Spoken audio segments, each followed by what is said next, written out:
ಮಕ್ಕಳೇ, ಒಂದು ಊರಿನಲ್ಲಿ ಶಿವಪ್ಪ ಎನ್ನುವ ಹಿರಿಯರು ತಮ್ಮ ಕೃಷಿಯನ್ನು ಮಾಡಿ ಒಳ್ಳೆಯ ಹೊಲ ಮನೆಗಳನ್ನು ಮಾಡಿ ಸುಖವಾಗಿ ಜೀವನ ಮಾಡ್ತಾ ಇದ್ದಂಥವರು. ಅವರಿಗೆ ಇಬ್ಬರು ಮಕ್ಕಳು ಶಾಲೆಗೆ ಕಳಿಸ್ತಾ ಇದ್ದಾರೆ. ಅವರು ಕೂಡ ಇವರ ಹಾಗೆ ಮನೆ ಕೆಲಸ ಮಾಡ್ತಾ ತಂದೆಯ ಸಂಸ್ಕಾರವನ್ನು ಬೆಳೆಸಿಕೊಂಡು ಒಳ್ಳೆಯ ರೀತಿಯಲ್ಲೇ ಜೀವನ ಮಾಡ್ತಾಯಿದ್ದರು. ಆ ಶಿವಪ್ಪನವರು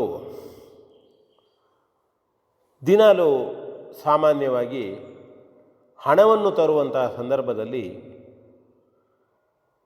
ಯಾರಾದರೂ ಕೇಳಿದರೆ ಅವರು ತಮ್ಮ ಬ್ಯಾಂಕ್ ಅಕೌಂಟಿಗೆ ಈಗಿನ ಒಂದು ಪದ್ಧತಿ ಬೇಕಾದಷ್ಟು ಸರಳವಾದಂತಹ ಕಾರ್ಯಕ್ರಮ ಇದೆ. ಅಕೌಂಟ್ ಪೇ ಮಾಡತಕ್ಕಂಥದ್ದು ಅಥವಾ ATMನಲ್ಲಿ ತೆಗೆದು ಮತ್ತು ಬೇರೆ ಅಕೌಂಟಿಗೆ ಈ ಯಾಂತ್ರಿಕ ಯುಗದ ದಾರಿಯಲ್ಲಿ ಅಂದರೆ ಬೇರೆ ಬೇರೆ ವಿಧಾನದಲ್ಲಿ ಬೇರೆಯವರಿಗೆ ಕಳಿಸಬಹುದು. ಈಗ ಅವರ ಅಕೌಂಟಿಗೆ ಜಮಾ ಮಾಡ್ಬೋದು. ಆದರೆ ಈ ಹಿರಿಯರು ಶಿವಪ್ಪನವರು ತನ್ನ ಮಕ್ಕಳು ಯಾವಾಗ ತನ್ನೊಂದಿಗೆ ಬಂದಿದ್ದಾರೋ ಆ ಸಂದರ್ಭದಲ್ಲಿ ಬ್ಯಾಂಕಿಗೆ ಬಂದು ಅಲ್ಲಿ ಹಣವನ್ನು ತೆಗೆದುಕೊಂಡು ಲೆಕ್ಕ ಮಾಡುತ್ತಾ ಅದನ್ನು ತೆಗೆದುಕೊಂಡು ಹೋಗ್ತಿದ್ದರು. ಹಾಗಿದ್ದಾಗ ಒಮ್ಮೆ ಅದನ್ನು ಅವಲೋಕಿಸಿದಂತಹ ಬ್ಯಾಂಕಿನ ಮ್ಯಾನೇಜರು ಶಿವಪ್ಪನವರಿಗೆ ಒಮ್ಮೆ ಕೇಳ್ತಾರೆ, ಅಲ್ಲ ಶಿವಪ್ಪನವರೇ, ನೀವು ಒಬ್ಬರೇ ಬಂದಾಗ ನೀವು ನೇರವಾಗಿ ಹಣವನ್ನು ಎಣಿಸದೆ ನಮ್ಮ ಕಂಪ್ಯೂಟರ್ ಮೂಲಕ ಅದನ್ನು ಕಳಿಸ್ತೀರಿ, ಅಕೌಂಟ್ ಪೇ ಮಾಡ್ತೀರಿ. ಆದರೆ ನಿಮ್ಮ ಮಕ್ಕಳು ಬಂದಾಗ ಮಾತ್ರ ಹಣವನ್ನು ತೆಗೆದು ಲೆಕ್ಕ ಮಾಡಿ ನೀವು ಬೇರೆಯವರಿಗೆ ಕೊಡತಕ್ಕಂಥದ್ದನ್ನು ಕೊಡ್ತೀರಿ ಅಥವಾ ಕಳಿಸಿಕೊಡ್ತೀರಿ, ಯಾಕೆ ಎಂಬುದಾಗಿ ಕೇಳ್ತಾರೆ. ನೋಡಿ, ಆಗ ಹಿರಿಯರೇ ಹೇಳ್ತಾರೆ, ನೋಡಿ, ಇವತ್ತು ಯಾಂತ್ರಿಕವಾಗಿ ಜಗತ್ತು ಭಾಳಷ್ಟು ಮುಂದೆ ಹೋಗಿದೆ ಮ್ಯಾನೇಜರೇ. ಮಕ್ಕಳಿಗೆ ಮನೆಯಲ್ಲಿ ಬೇಕಾದಷ್ಟು ಸೌಲಭ್ಯ ಇದೆ. ಅವರಿಗೆ ಬೇಕು ಬೇಡಗಳನ್ನು ನಿಮಿಷಾರ್ಧದಲ್ಲಿ ನಾವು ಪೂರೈಸಿಕೊಡ್ತೇವೆ. ಹಾಗಾಗಿ ಅವರಿಗೆ ನಮ್ಮ ಹೊಲಮನೆಗಳ ಕಷ್ಟ, ಕೃಷಿಯ ಕಷ್ಟ ಏನೂ ತಿಳಿದಿರುವುದಿಲ್ಲ. ಆದರೂ ನಮ್ಮ ಮಕ್ಕಳಿಗೆ ನಾನು ಸ್ವಲ್ಪ ಹೊಲಗಳಿಗೆ ತೆಗೆದುಕೊಂಡು ಹೋಗಿ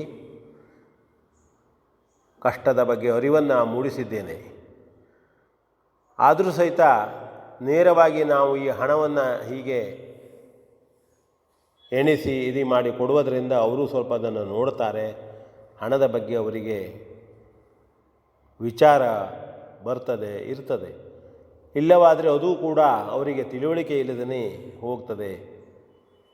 ಹೀಗೆ ಒಂದು ತಿಳುವಳಿಕೆಯ ದೃಷ್ಟಿಯಿಂದ ತಾನು ಈ ರೀತಿ ಮಕ್ಕಳು ಬಂದಾಗ ಕಾರ್ಯಕ್ರಮವನ್ನು ಈ ರೀತಿ ಮಾಡ್ತೇನೆ ಎಂಬುದಾಗಿ ಹೇಳಿದಾಗ ಮ್ಯಾನೇಜರಿಗೆ ಅದು ಹೌದು ಅಂತ ಅನ್ನಿಸ್ತು. ಇದು ಒಂದು ಚಿಕ್ಕ ಕತೆ. ಇಲ್ಲಿ ನಾವು ತಿಳಿದುಕೊಳ್ಳಬೇಕಾದ್ದು ಅಂತಂದರೆ, ಇವತ್ತಿನ ದಿನದಲ್ಲಿ ನಮ್ಮ ಹಿರಿಯರು ಬೇಕಾದಷ್ಟನ್ನು ದುಡಿದು ಕಷ್ಟಪಟ್ಟು ಬೆವರ ಸುರಿಸಿ ಮಾಡಿಟ್ಟಿದ್ದಾರೆ. ಮಕ್ಕಳು ಒಳ್ಳೆಯದಾಗಬೇಕು, ಒಳ್ಳೆಯ ಹೆಸರು ಮಾಡಬೇಕು, ಸುಖವಾಗಿ ಬದುಕಬೇಕು ಅಂಥೇಳಿ. ಆದರೆ ನಾವು ಕೇವಲ ಸುಖವನ್ನು ಅನುಭವಿಸ್ತಾ ಇರ್ತೇವೆ, ಬೇರೆ ಅನುಭವವನ್ನು ಪಡೆಯುವುದಕ್ಕೆ ಹೋಗುವುದಿಲ್ಲ, ಓದುವುದಿಲ್ಲ, ಒಳ್ಳೆಯ ವಿಚಾರಗಳನ್ನು ತಿಳಿದುಕೊಳ್ಳುವುದಿಲ್ಲ. ಕೃಷಿಯನ್ನು ಹೇಗೆ ಮಾಡುವುದು, ಅಥವಾ ನಾವೊಂದು ಯಾವುದೋ ಒಂದು ತಂದೆ ಉದ್ಯೋಗದಲ್ಲೋ ಬೇರೆ ಒಂದು ಕ್ಷೇತ್ರದಲ್ಲೋ ಇದ್ದರೆ ಅದರ ಬಗ್ಗೆ ಮಾಹಿತಿಯನ್ನು ಪಡೆದುಕೊಳ್ಳುವುದಿಲ್ಲ. ಕೆಲವರಂತೂ ದಿನವಿಡೀ ಮೊಬೈಲ್ನಲ್ಲೇ ಏನೇನೋ ಅಸಂಬದ್ಧವಾದಂತಹ ಸರಿ ಜೀವನಕ್ಕೆ ಬೇಡವಾದಂತಹ ವಿಚಾರವನ್ನೇ ನೋಡ್ತಾ ಇರ್ತಾರೆ. ಇದು ಕೂಡ ನಾವು ತಿಳಿದುಕೊಳ್ಳಬೇಕು. ಆ ಹಿರಿಯರು ಹೇಳಿದ ಹಾಗೆ ಮಕ್ಕಳು